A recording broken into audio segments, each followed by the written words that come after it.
So let's look at a new class of algorithms, right? This like combines the value estimates that we are making and the policy representations that we are using to come up with something called actor-critic methods, right? So this uses both value functions as well as an explicit policy representation, right? So remember we talked about reinforce with baseline, so where we kind of got rid of the value function and replaced that with the return, and then said we are going to use a baseline b, right, and then this is the entire the policy gradient theorem, right, with baseline, right. So this is where we were, right. So now depending on the choice that you make for the baseline, we can actually think of better algorithms, right. So this is where actor critic methods come in. So actor critic methods both learn a policy and a state value function, right. So with the Monte Carlo reinforce, we actually got rid of the state value function, even though the policy gradient theorem gave us that state value function. So let us try and reinstate the state value function here in a slightly funny way, right. So so where does the name actor critic comes from? The policy representation, because it chooses actions, is called as the actor, right, and the critic because it evaluates the actions that are chosen, right, or evaluates the goodness of a state, right, is called as the critic, right. So because that's the what the role of the value function is, right. It tells you the the estimated goodness or something of being in a state or taking a particular action. So it's called the critic. So since it evaluates it, right. And so let's go back and look at this, right. So we have the policy gradient. What we do is for the baseline, right. So we are going to remember what we used as the baseline earlier. Baseline we used basically used what we called as R bar, right. In the reinforced case, in the bandit case, the best baseline we said was just the average of the rewards that you have gotten so far. Now for the value function case, it's going to be the average of the rewards you get, right, starting in state S, right. So it's going to be GT, expected value of GT, say at ST equal to S, right. So that is going to be your thing, and assuming that you are following some policy parameters given by your theta, right. So this will be your estimate for the baseline. So this is equivalent, this is the generalization of R bar. And what is this guy? This guy is basically my V pi theta of S, right. So that's what I'm going to use as the baseline. So instead of theta, which is yeah,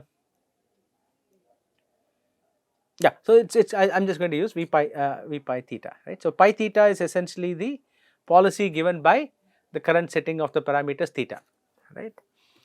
Now that's my estimate that I put in here. So I have my G, which comes from my return earlier, and then minus baseline, right. So the minus the baseline. So B of, instead of B of ST, I am using V of ST. And now that we have moved into this whole large state space domains, and where we are actually doing function approximation, we are going to do function approximation for the value function also, right. So while theta is for the policy, right, I am going to say W is the parameters for the value, right. So just to make it very clear, this is the syntax we will use. Theta is for the policy, W is for the value, right. Sometimes what we will use is we will use theta pi and theta v, right, or theta q to tell you that it's value functions for the parameters for the policy or the value function, right. So but if I don't put a subscript on that, theta normally means the policy parameters and W is normally for the value function, okay. So that's where we are at. So everything else is the same. I have replaced my value function, replaced the baseline with the actual value function, which is the original kind of R bar kind of a baseline that we used, okay. Now what I can do is now that I have a value function estimate, I do not have to do the full return, right. I do not have to wait till the return. What can I do? I can do a one step return, right. So I can just say RT plus 1 plus gamma V hat of ST plus 1, this together is the estimate of the return GT, correct. So the expected value of GT can be approximated by the expected value of RT plus 1 plus gamma V hat ST plus 1. This we have done 1,000 times, right? So we don't have to think about this in any serious manner. But now the interesting thing that you can see is this RT plus 1 plus gamma, this guy, what does it look like? Oh yes, that's my TD error, that's my delta t, right? So my TD error delta t, correct, is somehow magically now has appeared into my policy gradient update, right? So while the TD error, we talked about it as something that we do in the context of making better predictions about the future, etc., etc. We looked at a psychological motivation for it, and then we came up with some mathematical derivation for the TD error and so on and so forth in the value function estimate. Now also magically appears in my policy gradient update, right? When I am updating my actor, also I use my TD error delta t. That is because I first added a baseline to the policy gradient theorem, right? And then I replaced the baseline with, then I replaced the Q function with the return. Then I replaced the baseline with the value function, and then I kind of approximated the return by bootstrapping, right? And putting all of these together, now I have my delta back into my update rule, right? So this is a nice way to get the delta there, as opposed to saying, oh, if you actually read Sutton and Bartow edition 1, they're very prescient, right? They actually have the exact same update rule that you get modulo some small differences in how the gradient is computed, right? But they have a very similar update rule where both the actor and the critic get updated by the TD error delta t, right? It's actually very nice that they managed to derive it using more intuition rather than coming through the kind of rigorous mathematics. And when the rigorous mathematics comes in, it completely matches with the intuition that Sutton and Bartow had when they came up with the actor critic algorithm, right? So one thing you should remember is that the actor critic method, right, was the first reinforcement learning method, first TD method, right, that Sutton and Bartow wrote about in their seminal 1983 paper, Bartow, Sutton and Anderson, right. So that adaptive neuron-like elements that learn control. So there they used a neural network or a single neuron network to learn to control a cart pole problem, right, cart pole system. So that algorithm, that reinforcement learning algorithm that worked there was an actor critic algorithm. So they started off with this kind of a setup, right, where they had explicit actor, explicit critic, and both getting trained through the TD error, and then moved on to doing value function based methods, right, and where they developed this whole notion of TD, and then later on Q learning came in, and people developed this whole idea of dynamic programming connections of what we are doing in RL and things like that. Now we kind of come full circle, and they say, hey, look, we did something very clever. We came up with this whole notion of defining policy parameterization, doing policy gradients, and then coming up with a very well motivated, mathematically sound way of updating the parameters so that we optimize the performance. And then we did some pragmatic simplifications to reduce the variance and improve the convergence rate, etc., etc., etc. And then we end up with something very similar to where Bartow, Sutton, Anderson started back in '83, and it's amazing, right? So how their intuition has been verified over a couple of decades of development that came after the paper.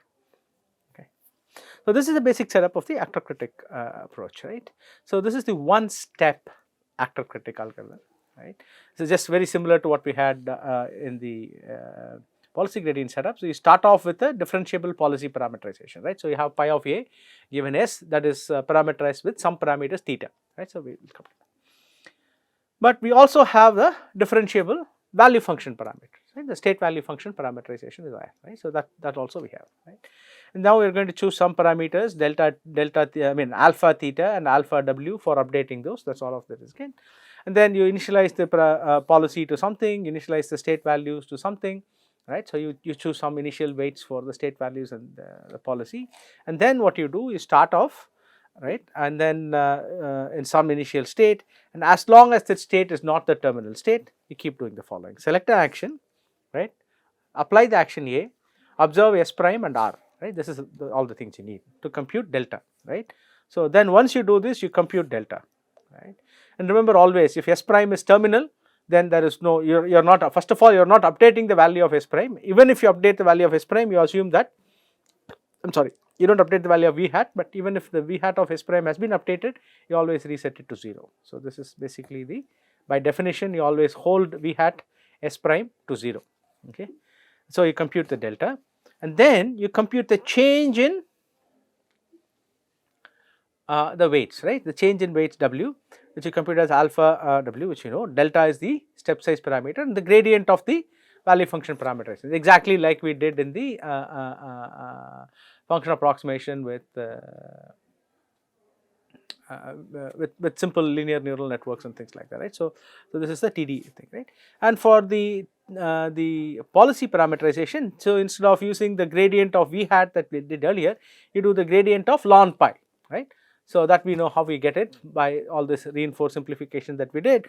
So, instead of your GT coming in here, you are going to get your delta here, where delta is the TD error like we just derived, right. So, it is basically GT minus a baseline, and where GT is replaced by the one step estimate of the return, and the baseline is the value function. So, put all those together, you get this, and this is basically to get your gamma discounting factor in, right. As you keep taking more steps down the future, your gamma keeps getting discounted to account for the discounted return part, right.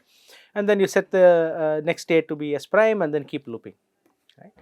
So, that is basically the setup that we have, right. This is the one step actor critic, and at the end of it, we hope that my pi theta will converge to pi star.